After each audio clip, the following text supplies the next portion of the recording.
আপু যদি চাইতো সে বেঁচেও থাকতে পারতো। এই আলবি তো ঠিকই ভালো আছে, বা যদি কখনো বিয়ে করে ওই মেয়েকে নিয়ে সে ঠিকই সংসার করবে, কারণ সে বলবে যে তাকে নিয়ে গুঞ্জন বের হয়েছে, তাহলে কেন আমি তাকে এখন বিয়ে করব না। কিন্তু ইকরা আপু তো আর দেখতেছে না, সে তো চলেই গেছে।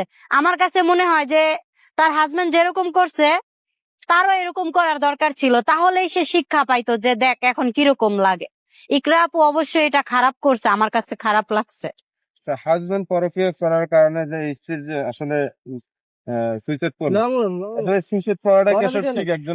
একজন মানুষ না, এটা ঠিক না। একজন মানুষ যদি একজনের জন্য আরেকজন সুইসাইড করে তাহলে তো আমার জীবনটা শেষ হয়েছে, কিন্তু যার জন্য আমি করছি কই সে তো শেষ হয়নি, সে তো বাংলাদেশেই আছে বা বেঁচে আছে।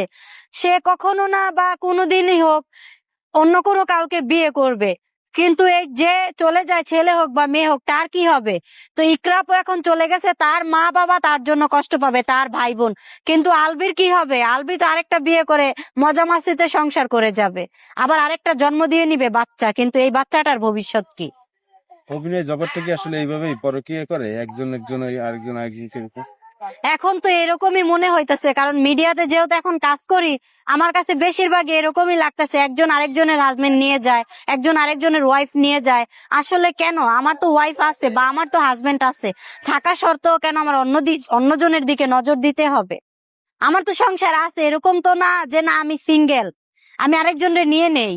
কিন্তু আমাদের আমাদের মতো মেয়েদের ভুলের জন্য আজকে হাজারো এরকম সংসার নষ্ট হইতেছে। এই যে আমরা দেখলাম যার হচ্ছে মারা গেল, তার বাবা মা অনেক আহাজারি করলো যে আসলে আমার বাবাকে তিলে তিলে মেরেছে। হ্যাঁ, হ্যাঁ, তার সন্তান যা সে বুঝে আসলে। হ্যাঁ, একটা মাই জানে যে তার সন্তান হারানোর কতটা ব্যথা। এই আলবি ভাইয়া তো ঠিকই ভালো আছে, আমি তো সেটাই বললাম, কিন্তু ইকরা আপুর মা ভাই বোন সবাই আজকে তার জন্য কান্না করতেছে। এরকম সামনে একটা রোজার ঈদ, তো আজকে তার বাচ্চাটাকে কে দেখবে? এই বাচ্চাটার ঈদের মার্কেট কে করে দিবে? মার মতো কি কেউ দিবে? যার যতটুকু ইচ্ছা মন ইচ্ছা মতো 2-1 সিট দিবে বা 5 সিটই দিবে, কিন্তু একটা মা নিজে না নিয়ে তার সন্তানকে দেওয়ার জন্য প্রস্তুত থাকে যে আমার দরকার নাই, আমারটা আমি আমার বাচ্চাকে দেই। তো ইকরা আপুর মতো কিন্তু আর কেউ দেখবে না এই বাচ্চাটাকে।